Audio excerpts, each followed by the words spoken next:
شمع علم زمانے میں جلاتے جاؤ۔ اعوذ باللہ من الشیطان الرجیم، بسم اللہ الرحمن الرحیم۔ ناظرین کرام، السلام علیکم ورحمۃ اللہ وبرکاتہ۔ ہم کر رہے ہیں قرآن مجید فرقان حمید کی آیات مبارکہ کی صرفی و نحوی ترکیب، اور اب تک جو ہے ہماری آیت نمبر 104 تک مکمل ہو چکی ہے، اور اب چل رہی ہے 105 آیت مبارکہ کا جو پہلا حصہ ہے وہ ہم لوگ کر چکے ہیں۔ آج جو ہے وہ ہوگا دوسرا حصہ،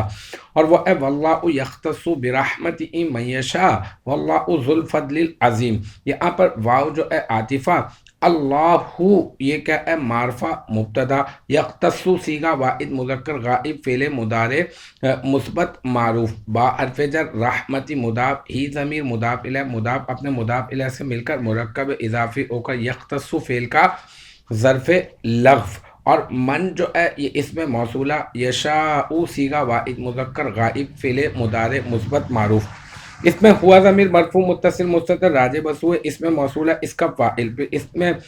یہ فعل اپنے فاعل سے مل کر جملہ فعلیہ خبریہ ہو کر من اس میں موصولہ کا صلہ، من اس میں موصولہ اپنے صلہ سے مل کر یختص فعل کا مفعول بہ، یختص فعل اپنے فاعل اور ظرف لغو اور مفعول بہ سے مل کر یہ بن جائے گا جملہ فعلیہ خبریہ، اور جملہ فعلیہ خبریہ ہو کر یہ بن جائے گا مفرد کی تعویل میں ہو کر اللہ معرفہ مبتدا کی خبر، اللہ معرفہ مبتدا اپنی خبر سے مل کر بن جائے گا جملہ اسمیہ خبریہ۔ واللہ ذو الفضل العظیم میں واو عاطفہ، اللہ معرفہ مبتدا، ذو مضاف، الفضلی اور العظیم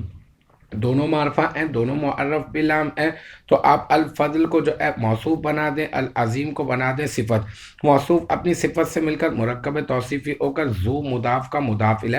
ذو مضاف اپنے مضاف الیہ سے مل کر مرکب اضافی ہو کر اللہ معرفہ مبتدا کی خبر،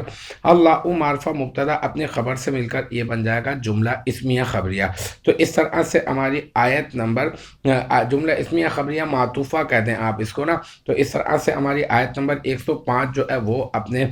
دوسرا جو پارٹ تھا اس کا وہ بھی اپنے اختتام کو پہنچا۔ مجھے امید ہے یہاں تک کی جو بات ہے وہ آپ کی سمجھ میں آ گئی ہوگی انشاءاللہ تبارک و تعالی۔